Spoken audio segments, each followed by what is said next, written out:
香港的一些暴徒背后还有多少维他这样的公司在支持？没有经过一次彻底的剿匪，香港怎么能够恢复活力？各位网友，大家好，我是刘小飞。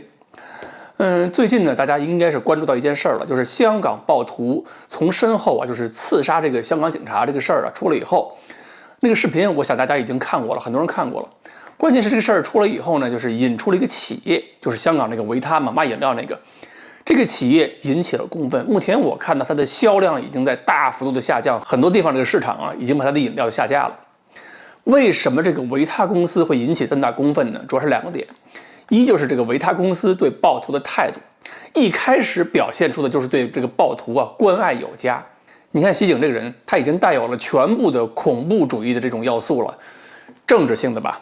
然后呢，是一种暴力的吧，是针对这个政府机关的，因为警察是政府机关的人嘛。然后是为了给整个公众施加一个影响的嘛。那么面对这么一个人的这个行为呢，维他的解释是什么？上来就开始发这个公告，说是这个员工叫不幸逝世。对一个这样的人能称他为逝世吗？然后这个事情出来以后，这个老百姓不干呢，你怎么在维护一个恐怖分子？骂了。然后维他一看不行了，赶紧就弄出一个这个公告来说我们要道歉，因为这个事儿呢，不是我们维他公司的这个言行，是员工在网上的个人行为，未经过公司审批等等。那么这个言论呢，是否能令人信服，咱们后边再说。紧跟着又出一事儿，就是面对了大陆群众对这种香港暴徒的和这个维他公司的这种抵制情绪，香港马上就有黑恶势力公开的要出来挺维他。在墙上就是写这个拿喷漆写字嘛，说要挺维他。那么这么一来的话，维他和香港的黑恶势力之间有什么关系？恐怕这个维他公司自己就说不清了吧。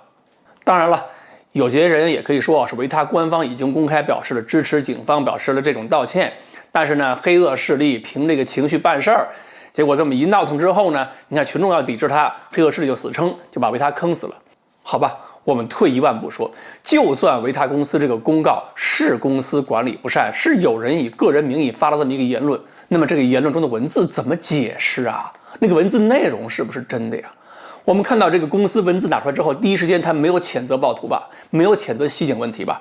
正常情况下，一个公司的人干这种事儿，那么这个公司老总非疯了不可，气死了。结果呢，维他公司第一时间说的是什么？是这个紧急慰问。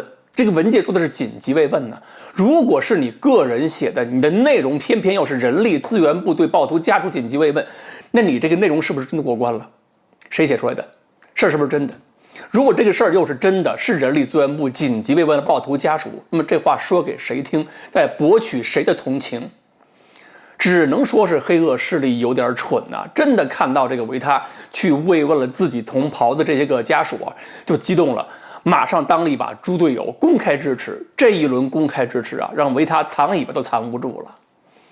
那么这件事一出来，就引发了一个新的问题，就是香港现在多少人还是敢于坚定的、公开的站在黑恶势力一方，当他们的同情者。那么这两天的事情，应该让人感觉到这股势力恐怕还是不小啊。7那天公开行凶，然后公司还敢公开的支持，暴徒还敢在街上公开的写字来支持。那么我们到现在还能看到很多场景都是类似的，比如说苹果日报倒台的时候，多少人在墙外守着，要拿最后一张报纸作为纪念呢？有多少学生这是搭乘号称最后一个班机要逃到英国、逃到国外去，然后大家还拥抱在一起，不知道这辈子还能不能见面，什么时候能见面了，感觉到就像逃难一样，好像能够离开这个香港就多么的幸福似的。说明什么？说明殖民历史留的东西实在是太多了，而这些东西没有去根，还等着有人给他们浇水，等着发芽。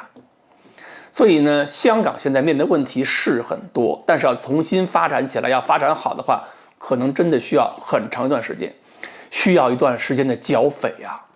这种剿匪呢，当然不是和我们过去湘西剿匪那样也是打仗一样的那种打法，但是呢，多少会带一种反恐色彩。因为这次袭警事件已经有了一个明确的恐怖主义特征，在恐怖主义这个分类里边呢，香港出现的这种目的特征都非常类似那种民族型分裂主义恐怖主义活动。但是呢，这些黑恶势力人员恰恰又不是另外的民族，等于说是他们生生被外部势力洗脑，洗出了这种所谓的认知差距，不把自己当中国人，不把自己当成中华民族的一员了。那么面对这样的恐怖主义，真得只能是清剿到底。这种清剿呢，应该是硬性打击和经济文化建设一起下手。相信呢，就是通过这种大陆的发展，还有香港的建设，这边建设的越好，让西方那些国家它表现出的这种力量越来越弱，那么很多人会受到教育，知道什么是正确的发展路线。当然，也要通过一个打击，让更多人敢于站出来反对这些黑恶势力。当初你看香港闹事儿的时候，很多人也表示说，我们当时是敢怒不敢言，是被裹挟的。那么这种打击得让很多人公开的敢站出来打击这些黑恶势力。至于说跑出去那些人，我们也衷心希望他们到了其他国家之后能够恶习不改，让某些收容他们的国家好好体验一下饲养蟑螂是个什么滋味。好，关于维他公司这个事情呢，我们今天就说到这里，欢迎大家继续关注我们的栏目，我们下期再说。